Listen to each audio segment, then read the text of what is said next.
alors, parler après Pierre Bahurel et le président de la République, c'est un peu difficile. Mais je vais quand même essayer de faire une conclusion un peu orientée, et je vais aller un peu vite, puisque par définition, je vais répéter certaines choses. Bon, alors, mon propos, c'est surtout d'analyser un peu les facteurs des succès, et puis de regarder un peu ce qu'ils nous disent pour l'avenir, et d'esquisser une perspective qui a déjà largement été abordée par d'autres.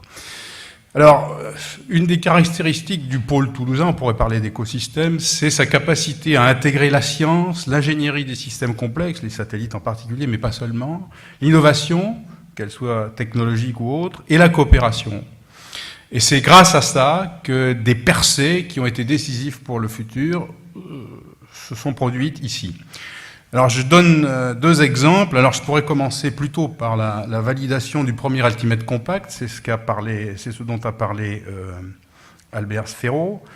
Bon, 1,5 cm et puis aujourd'hui 5 mm, mais ça c'est l'altimètre. Et en fait, l'exploit de l'intégration de la science, de l'ingénierie et du reste, c'est d'avoir ramené un bilan d'erreur instantanée sur la topographie de surface par rapport à un référentiel absolu de 13 cm, on l'a divisé par 10 avec Topex Poséidon. Et ça, c'est pas l'altimètre seulement, c'est tout le travail scientifique qui a été fait sur les corrections d'orbite, sur les corrections de marée, sur le biais électromagnétique, qui était le facteur dominant des erreurs. Alors je veux citer une anecdote, puisque quand on a lancé Topex Poséidon, il y avait un brillant océanographe à Brest qui s'appelait Alain Collin de Verdière, qui disait « si vous ne faites pas 1 cm, moi ça ne m'intéresse pas ». Eh bien on a fait 1 cm. Et ça, c'est cette intégration. L'autre élément fondateur, Pierre l'a montré, c'est Mercator, la première prévision globale, puisqu'il a montré la première qui n'était pas globale, mais c'était en 2005. Et c'est ça qui a ouvert la voie à des nouveaux services opérationnels. Évidemment, il y avait un acquis fort avec Météo France et d'autres, et pour l'observation, et puis les services d'information numérique. Bon, alors je ne reviens pas là-dessus, vous l'avez vu. Ça, c'est ce qu'a montré, en 10 ans, on est passé d'un brainstorming à une réalité. Alors après, ça c'était 1990-2010 en gros. Mais après, il y a eu consolidation de l'existant au niveau des services opérationnels. Et puis il y a eu un nouvel essor.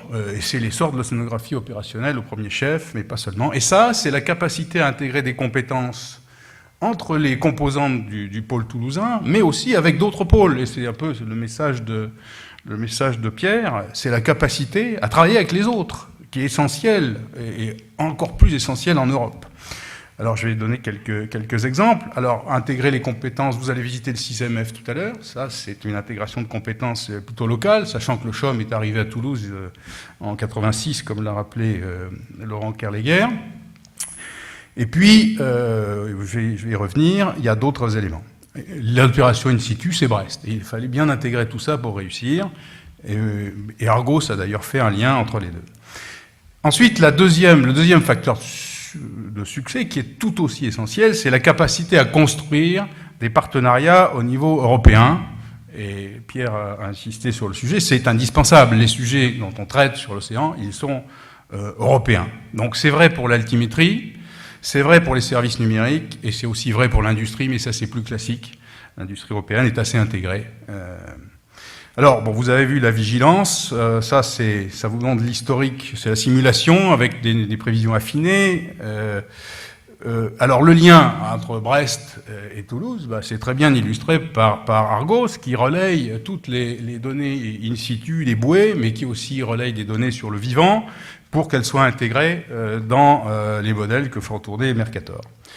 Donc c'est vraiment une intégration. Alors au niveau de l'Europe, si on commence par l'altimétrie, eh bien, on est passé de Topex Poséidon, qui était une mission franco-américaine, à Jason, qui était toujours franco-américain, mais on a su intégrer les agences opérationnelles en Europe et aux États-Unis. C'est là que sont apparus la NOAA et EUMETSAT. Alors, le logo de METSAT est foiré, c'est normal, c'est freudien. Puis, l'Union européenne. Et on est passé d'une logique où on décidait, et c'était difficile, mission par mission, ce qui était quand même complexe, et il y a eu des miracles, je dois dire, à une logique aujourd'hui, avec Copernicus, où on décide des séries de missions. Alors ça, c'est l'altimétrie de haute précision, mais aujourd'hui, on a une vraie constellation avec différentes orbites, et ça a été montré par différents orateurs, qui permet d'avoir une contrainte assez forte sur les modèles d'océan. Alors, les partenariats européens, c'est aussi dans le domaine des services numériques. Là, je suis revenu un peu en arrière. C'est à l'époque où, Pierre, tu n'avais que 3 millions à l'échelle européenne. C'est MyOcean, c'est le dernier projet précurseur à Mercator. Et il a fallu quand même concevoir et intégrer des partenariats un peu compliqués, quelquefois avec des conflits d'intérêts sur certaines zones, si ma mémoire est bonne. Et ça, c'est MyOcean, dont vous voyez, il y a la France, l'Angleterre, le Danemark, la Norvège, l'Italie, l'Espagne, et il y avait même un peu l'Ukraine, parce que dans le programme de cadre de recherche, c'était possible. Alors, l'essor opérationnel des services, vous avez vu des réalités techniques, il y a aussi des réalités de mesure d'audience, donc 39 000 abonnés, 450 000 visiteurs par an pour Mercator, pour le service Copernicus. Alors, si on regarde les enjeux d'aujourd'hui, ils sont pas forcément changés, mais il y en a qui ont pris une acuité plus forte. D'abord, il y a la dégradation de la santé de l'océan sous l'action de l'homme. C'est pas que le climat, c'est les plastiques. Donc ça, il y a une prise de conscience et ça devient un enjeu. C'était aussi un des sujets du One Ocean Summit. Et puis, il y a une compétition qui n'est pas qu'économique. Elle est aussi technologique. Et quand on parle de la Chine en particulier, on voit qu'il y a une compétition sur les technologies numériques avancées, où chacun veut être le premier, mais il y a aussi une compétition capacitaire. Si vous regardez le programme spatial chinois, vous allez trouver un espèce de Copernicus bis, en fait. Si vous regardez ce que font les Russes, ils ont placé un géostationnaire sur l'Atlantique. Pourquoi faire? Pour avoir de l'imagerie de l'équateur au pôle pour contrôler la route nord. Et puis il y a des tensions géopolitiques, je ne risque pas d'avoir à insister beaucoup en ce moment. Donc en fait, ce contexte amplifie un certain nombre d'enjeux qui sont environnementaux, socio-économiques, de souveraineté, c'est un mot fort qui apparaît de plus en plus souvent, pour le domaine maritime. Bon, alors réduction des émissions et des pollutions, adaptation au changement climatique, on en a entendu parler dans des exposés précédents, développement d'une économie maritime compétitive et respectueuse des écosystèmes, la haute mer, bien commun, utilisation libre et durable, ça c'était aussi un sujet du One Ocean Summit. Et puis la sécurité en mer, dans tous les sens du terme, l'importance de la force stratégique, océanique stratégique et de la dissuasion. L'actualité ne fait que nous le rappeler. Alors il y a quand même un impératif transversal qui se fait jour, et Pierre a beaucoup insisté là-dessus, c'est faire progresser une connaissance de plus en plus intégrée de l'océan. La physique, certes, la biogéochimie, mais aussi les impacts, la relation avec le vivant, la relation avec la ressource. Et donc c'est ça qui est l'enjeu du jumeau numérique, je vais y revenir, mais aussi c'est ça qui motive de nouvelles observations. Laurent Kerleguer a noté qu'on connaissait officiellement assez peu la bathymétrie de l'océan, et donc il y a besoin de mesures. Il y a des nouveaux systèmes comme les gliders ou les véhicules autonomes sous-marins, les satellites, etc.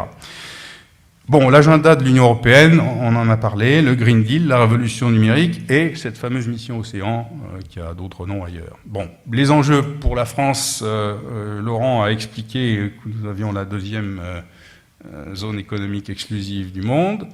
Alors le jumeau numérique, ça c'est un concept qui a été publié par la Commission qui explique un peu de quoi il s'agit. Alors c'est d'abord une architecture technique avec des capacités de calcul, des capacités d'observation, des capacités de gérer des workflows, enfin des chaînes de tâches. C'est aussi un cloud, c'est aussi des outils d'intelligence artificielle pour traiter de grands volumes de données, ça a été dit aussi. Mais ce qui est très important, c'est que le Digital Twin, on intègre des scénarios d'impact. L'objet, c'est de vouloir d'évaluer des scénarios, des politiques publiques, leur impact, etc. Donc c'est vraiment plus que l'océan, c'est l'océan et tout ce qui a un impact sur l'océan. Et donc c'est faire communiquer des jeux de données, des systèmes, des modèles, et surtout dans une logique ouverte où on va pouvoir apporter son scénario et voir comment on peut le jouer et lui faire dire ce qu'il faut pour aider des décisions. Donc c'est un concept, c'est pas quelque chose qui va être définitif, c'est-à-dire que le jumeau numérique, il y aura une première version, et puis il y en aura d'autres. Ça va être un développement continu. Donc il faut être attentif à cela et à établir les bonnes priorités pour obtenir des résultats à relativement court terme, sans avoir les yeux plus gros que le ventre, pour décourager les politiques en leur laissant espérer des choses qu'ils n'auront pas demain matin, mais simplement après-demain. Alors, Pierre a parlé de Wikeo. C'est une plateforme cloud distribuée qui permet d'accéder à toutes les données Copernicus. Et c'est distribué, c'est-à-dire qu'il y a plusieurs clouds que l'utilisateur voit comme un seul. Mais c'est aussi une plateforme qui permet d'accueillir des projets avec des ressources de calcul. Donc c'est un outil ouvert. Donc c'est un concept en termes d'architecture technique qui est intéressant, mais qui doit être élargi à d'autres données et à la capacité de faire travailler des modèles ensemble en termes de couplage, etc. Alors pour l'observation, il y aurait beaucoup de choses à dire, mais je vais me borner à l'altimétrie puisque ça a été le sujet du jour. Bon, pour le jumeau numérique, l'un des enjeux, c'est la très haute résolution. Et donc il faut aussi accroître la résolution des observations depuis l'espace pour résoudre des échelles plus fines. Alors, on a commencé un petit peu, ça n'a pas été dit, mais avec Cryosat et le mode SAR de l'altimètre, on s'est aperçu qu'on pouvait échantillonner jusqu'à 300 mètres le long de la trace au lieu d'1 kilomètre.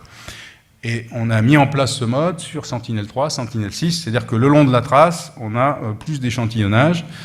Et on sait que pour aller, il y a des signaux importants au-delà à des échelles inférieures à 200 km, et c'est l'un des enjeux. Maintenant, pour aller plus loin, il faut soit davantage d'orbites, c'est-à-dire des constellations de petits satellites, et ça, il y a un certain héritage avec Altica, donc c'est une option. Et puis l'autre option, c'est l'altimètre à large fauché, qui permet de résoudre des échelles jusqu'à 40 km, qui est plus complexe. Donc la grande question pour la seconde génération de satellites d'altimétrie de Copernicus, c'est de choisir le bon équilibre entre ces types de concepts et de technologies. Alors le bon équilibre au sens de la performance, mais aussi au sens des coûts, parce que tout ça coûte assez cher. Et il faut garder de l'argent pour les services, Pierre. Donc c'est l'une des questions qui est en cours, il y a des études, et il faudra prendre des décisions dans le cadre de Copernicus là-dessus. Alors ça, c'est Mercator Océan qui m'a fourni cette slide, je vais aller vite, mais en fait, on montre que par des simulations, si on a, c'est dans le cas de l'altimétrie à haute fauchée, SWOT, on montre qu'on peut réduire l'erreur significativement pour des échelles inférieures à 200 km, ce qui est bien le sujet. Bon, je passe là-dessus, c'est la biogéochimie, l'océan vert. Là aussi, on a des missions Copernicus, couleur de l'eau, et il y a des progrès à faire. Alors, Kinéis, il reste à faire. Bon, dans le cadre du jumeau numérique, il faut faire le trait d'union avec le vivant, avec les activités humaines. Et là, la constellation Kinéis, avec 25 satellites, 5 plans orbitaux, va apporter pour l'Internet des objets, va apporter une dimension nouvelle et renouveler la capacité Argos actuelle. Donc ça fait partie, d'ailleurs si vous regardez le schéma sur le concept jumeau numérique, vous verrez IoT, c'est l'un des éléments. Alors à Toulouse, l'océan parle à l'atmosphère, Météo France parle avec les océanographes, et en fait l'un des sujets importants d'avenir, c'est le développement de la modélisation couplée. Je crois que Marc Ponto a parlé des phénomènes CFNOL. Ici, j'ai repris Katrina. Donc, la NOAA on sait assez bien prévoir la trajectoire des cyclones, mais mal encore l'évolution de leur intensité. Et ce que faisait la NOAA avec l'altimétrie, c'est d'essayer de corréler l'intensité d'un cyclone avec le contenu thermique océanique qui alimente ce cyclone. C'était assez empirique, mais maintenant, c'est encore au stade de la recherche, et on voit qu'on peut faire de la modélisation couplée. Ici, c'est utilisé à Rome à très haute résolution, en couplant avec l'océan, et on voit, ici, vous avez à droite c'est le minimum de pression qui est un proxy de l'intensité du cyclone. On voit qu'on fait beaucoup mieux avec un modèle couplé à haute résolution, c'est les courbes rouges, et aussi en RMS par rapport aux analyses reconstituées.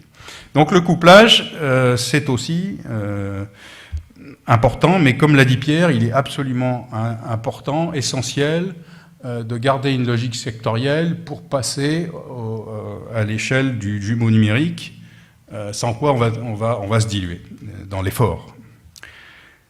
Alors le futur, c'est aussi l'assimilation couplée. Le CERFAX a développé des coupleurs qui sont utilisés ici, mais le futur, c'est aussi l'assimilation couplée des données atmosphériques et océaniques, ce qui est un enjeu. Alors pour terminer, vous vous souvenez que les percées sont liées à une mission scientifique qui était TOPEX Poséidon. Et il faut, c'est plutôt un message pour le CNES en l'occurrence, mais aussi pour l'ESA, il faut faire très attention à l'ère du New Space, où il y a une certaine fascination pour des enjeux économiques à court terme, à ne pas négliger les missions en sciences de la Terre, qui sont particulièrement exposées. Par exemple, à l'ESA, il y a un programme unique qui s'appelle le programme Enveloppe, qui contient des missions scientifiques sur Earth Explorer. Ce programme est sous-souscrit, et on voit ce programme en déclin. Donc, il est essentiel de garder des efforts de ressources pour développer de nouvelles missions scientifiques. Ici, vous voyez CFOSAT, qui pourrait être le précurseur de nouvelles observations des états de mer, mais c'est valable dans toutes les disciplines. Donc, il faudra que Toulouse reste aussi une capitale des missions scientifiques spatiales. Voilà, j'en termine. Merci.